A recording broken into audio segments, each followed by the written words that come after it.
Hello guys, this is me Shaon Azmir. Welcome back to my YouTube channel. আর আজকে আসছি মূলত কিছু জিনিস নিয়ে কথা বলার জন্য আপনাদের সামনে। আজকে আসলে মোটোব্লগ নিয়ে অনেক কিছু বলার ছিল, আর হচ্ছে কিছু জিনিস নিয়ে আসলে না বললেই নয়, যেটা আমাদের আসলে দূরের যে লং ট্যুরে আমরা যাই সেক্ষেত্রে দেখা যায় যে আমরা অনেক কিছু গ্যাপ থাকে, সেটা নিয়ে একটু আলাপ করব আপনাদের সাথে। যদি সবাই একটু মনোযোগ দিয়ে শুনেন, হয়তো বা সেটা আমার এক্সপিরিয়েন্স থেকে আমি শেয়ার করব। যদি আপনাদের ভালো লাগে সেটা অবশ্যই আপনারা ওই জিনিসটুকুই ক্যাপচার করবেন যেটা আমি আপনাদেরকে শিখাইতে পারবো, বা আমিও আপনাদের থেকে যেটা শিখবো সেটা আমিও আপনাদের থেকে জেনে নিব অন্যান্য ভিডিওগুলো দেখে। আমি কিন্তু সেটাই করি।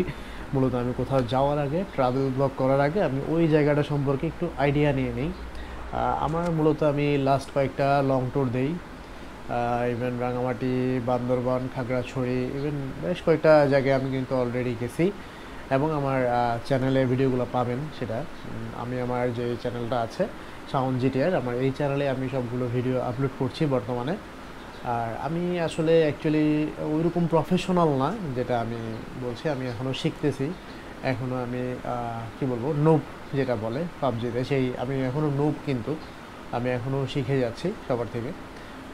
আর অ্যাকচুয়ালি আমাকে ওইভাবে কেউ প্রফেশনালি আমি আপনাকে ট্রিক্স দিচ্ছি বা টিপস দিচ্ছি ওইটা কেউ মনে করবেন না। সবার মতোই আমি অ্যাজ এ কমন ম্যান, আমি যে প্রবলেমগুলো ফেস করছি সেটাই আমি আপনাদেরকে শেয়ার করব। ফার্স্ট অফ অল, আপনার যে লং ট্যুরে যাবেন আপনি ওই জায়গাটা সম্পর্কে একটু ইনফরমেশন নেবেন। ইনফরমেশন নিয়ে যদি যান সেক্ষেত্রে আপনার একটু ভালো হবে, হচ্ছে আপনি সেটা আইডিয়া করতে পারবেন যে আপনি কোথায় গেলে কোন টাইমের মধ্যে, শর্ট টাইমের মধ্যে যাবেন, বা কোন জায়গায় কতটুকু সময় দিবেন, সেটা কিন্তু আপনি ইজিলি ম্যাপিং করতে পারবেন, এবং আপনার রুট প্ল্যানটা ওইভাবে আপনি সেট করতে পারবেন। সেকেন্ড যেটা হচ্ছে, আমি যেহেতু মোটোব্লগ করি, আর মোটোব্লগের জন্য আমি টিপস বলবো। মোটোব্লগ যদি করেন সেক্ষেত্রে আপনার যে সেট আপ, যেমন বাইকের যে বিষয়বস্তুগুলো আপনাকে খেয়াল রাখতে হবে, বাইকের ব্রেকিং, তারপর হচ্ছে আপনার চাকার হাওয়ার প্রেশার, সব কিছু আপনাকে খেয়াল রাখতে হবে। ক্লাচ, ইভেন আপনাকে সব কিছুই বাইকের একদম আগাগোড়া সব কিছু চেক করে নিতে হবে আপনার সব কিছু ওকে আছে কিনা, তারপর আপনি বাইক নিয়ে বেরোতে পারবেন। কারণ পথের মধ্যে যদি আপনি পাহাড়ে চলে যান, পাহাড়ে যদি আপনার একটা চাকার সমস্যা হয়ে যায়, তখন কিন্তু আপনি ওইখানে কোনো সাপোর্ট কিন্তু পাইতে আপনাকে অনেক সময় লাগবে, পাহাড়ে যদি আপনি একটা বিপদে পড়েন। আর এরপরে যেটা আসছে আপনার ক্যামেরা সেট আপ নিয়ে বলি। আমি যেটা আমার লাস্ট রাঙামাটি ট্যুরে আমি বেশি এই জিনিসটা নিয়ে ভুগছি, সেটা হচ্ছে আমি রাঙামাটি গেছি। রাঙামাটি আমি চিন্তা করছি যে একদম শুরু থেকে আমি ভিডিও করব না, আমি লাস্টে গিয়ে ভিডিও করব। আমি ক্যামেরা ট্যামেরা সব নিছি, রাতের বেলা চার্জ দিছি, ইভেন সব কিছু করলাম। করার পরে আমি যখন আমি দিনের বেলা যখন বের হলাম, বের হয়ে আমি রাঙামাটির এন্ট্রি করব, তখন আমি চিন্তা করলাম যে আমি একটা ভিডিও বানাই। কারণ ওই স্পটটা খুবই সুন্দর ছিল, যেটা আমার কাছে ভালো লাগছে। মানে আমি চিন্তা করলাম যে ওইখানে একটা ভিডিও বানাইলে খুবই ভালো লাগবে। তখনই আমি ক্যামেরা বের করলাম, বের করে আমি সেট আপ করতেছি। আমার হেলমেটের মাউন্ট টাউন্ট সব লাগাইলাম। লাগানোর পরে আমি যখন দেখলাম যে আমার মেমোরি কার্ড আমি আনি নাই, আমার তো অবস্থা 12টা বেজে গেল সাথে সাথে।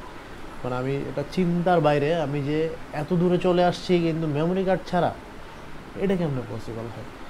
আমি এরপর আমি আর কি বলবো, আমি নিজেকে তখন আসলে কন্ট্রোল করলাম কোনোভাবে, অনেক কষ্টে কন্ট্রোল করলাম। যারা আসলে মোটোব্লগ করে তারাই জানে এই বিষয়টা, যে কতটা কষ্টের ওই সময়টা। মানে আপনি একটা ভিডিও করতে আসছেন কিন্তু আপনি ওই ভিডিওটা করতে পারতেছেন না।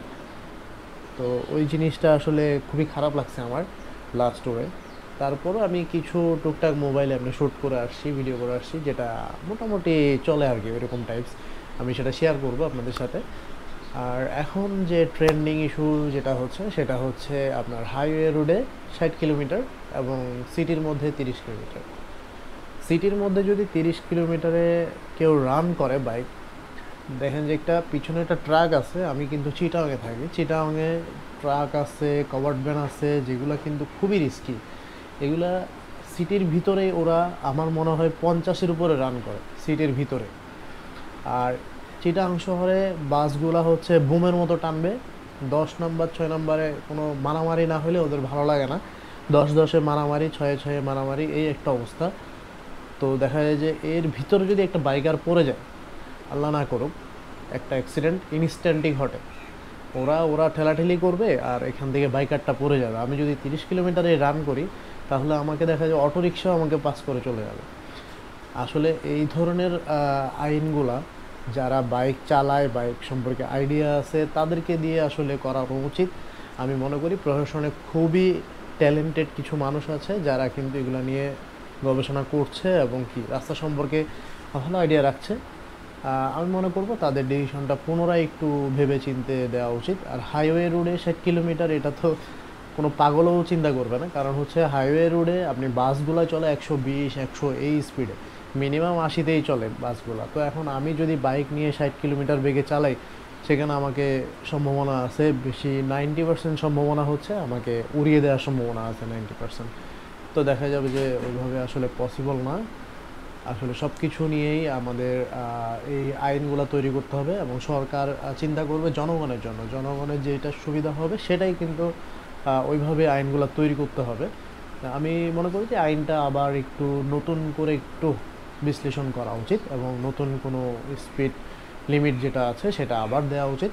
তাহলে মনে করি, আশা করি একটা ভালো একটা আউটকাম আসবে সব দিক থেকে। আর হচ্ছে সার্ভিস লেনের বিষয়টা, যদি বাইকারদের জন্য আলাদা একটা সার্ভিস লেন ক্রিয়েট হয় তাহলে দেখা যায় 30 কিলোমিটার যেই গতিটা আছে সেটাতেই আমরা মেনটেন করব, 60 কিলোমিটার যেটা সেটাই আমরা মেনটেন করব। তো আসলে সব কিছু মিলেই আসলে আমাদের একটা সুন্দর একটা ট্রাফিক যে রুলসগুলো সেগুলো আমরা সুন্দরভাবে মেনটেন করতে পারবো। এতটুকুই আসলে আমার আজকের ভিডিওটা। আমি আসলে এই সব জিনিসগুলো নিয়ে একটু ডিসকাস করতে আসলাম। আর হচ্ছে লং ট্যুরের ক্ষেত্রে আমি আবার বলবো, একটু সবাই একটু যাওয়ার আগে আগে একটু প্রিপারেশনটা একটু ভালো মতো নেবেন, বাইক এবং আপনার ক্যামেরা সেট আপ এবং আপনার যে ট্যুরমেট আছে তাদের সাথে ডিসকাস করে নেবেন কোন রুট দিয়ে গেলে সুবিধা হবে, কোন থেকে গেলে আপনি কতক্ষণ থাকতে পারবেন। এই সমস্ত আপনি এখন ইউটিউব আছে, ইউটিউবে আপনি ইচ্ছা মতো দেখেন। যে জায়গায় কেউ যায় না সেখানেও কিন্তু এখন সবাই যাচ্ছে, গিয়ে ভিডিও করে আসতেছে। এবং এই সমস্ত বিষয়গুলো খেয়াল রাখবেন, আশা করি আপনাদের উপকার হবে। এবং আমার যে ভুলটা হইলো আমি এটা থেকে একটা শিক্ষা পাইছি এবং আমি হয়তো নেক্সট টাইম আর এই ভুলটা করব না। সবাই ভালো থাকবেন, সুস্থ থাকবেন। আজকের মতো এতটুকুই। আল্লাহ হাফেজ, টাটা।